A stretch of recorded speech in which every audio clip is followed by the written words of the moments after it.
দুনিয়াবি যত জিনিস মানুষের অর্জন হয় তন্মধ্যে রাসূলুল্লাহ সাল্লাল্লাহু আলাইহি ওয়াসাল্লাম বলছেন একজন মুমিনের সর্বশ্রেষ্ঠ অর্জন দুনিয়াবি একজন নেককার স্ত্রী,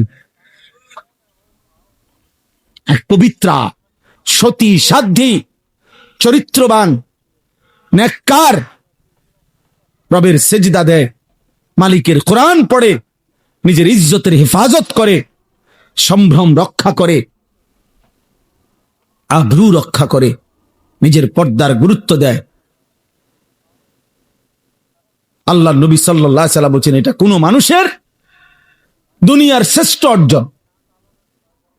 দুনিয়াবি বাড়ি গাড়ি সম্পদ অর্থ বিত্ত টাকা পয়সা জায়গা জমি ক্ষমতা যা পাচ্ছে দুনিয়া তার মধ্যে সর্বশ্রেষ্ঠ অর্জন।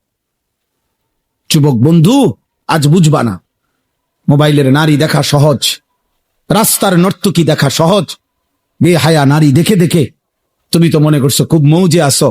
না বন্ধু, যদি কোনোদিন বিবাহের পরে যখন দেখবা তোমার স্ত্রী 2 নম্বর, তোমার স্ত্রী চরিত্রহীন, তোমার স্ত্রী পরকীয়ায় আসক্ত, তোমার স্ত্রী মোবাইলে পরের পুরুষ দেখে আসক্ত, সেদিন বুঝবা বাপ দুনিয়া কত কঠিন। সেদিন আর আখিরাতের জাহান্নামের আগুন জ্বলতে হবে না, তোমার হায়াতে তোমার কলিজার মধ্যেই জাহান্নামের আগুন জ্বলে উঠবে। এক চরিত্রহীন নারী, বেপর্দা বেহায়া নারী যার জুটে বিবাহিত স্ত্রী হিসাবে, তার জীবনে আর জাহান্নাম লাগে না, ওইটাই যথেষ্ট।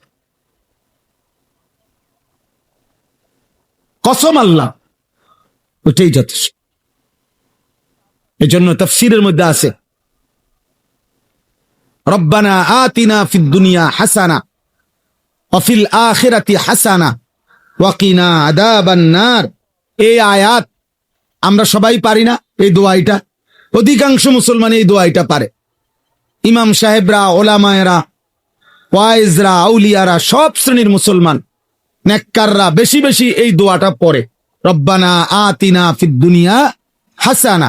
আল্লাহ দুনিয়ায় আমাকে যা হাসানা, যা পবিত্র, যা উত্তম তা দেন। পুরা দুনিয়া লাগবে না আমার, উত্তমটা দেন, হালালটা দেন। ওয়া ফিল আখিরাতি হাসানা, আখিরাতেও মাওলা আমারে যা উত্তম তাই দিয়েন।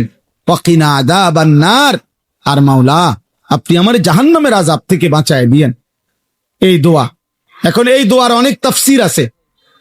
হযরত আলী রাদিয়াল্লাহু তাআলা আনহু, নবীজির সাহাবী আলী, হাসান হুসাইনের বাবা, হযরতে ফাতেমা রাদিয়াল্লাহু তাআলা আনহার স্বামী, হযরত আলী ইসলামের চতুর্থ খলিফা, নবীর কলিজার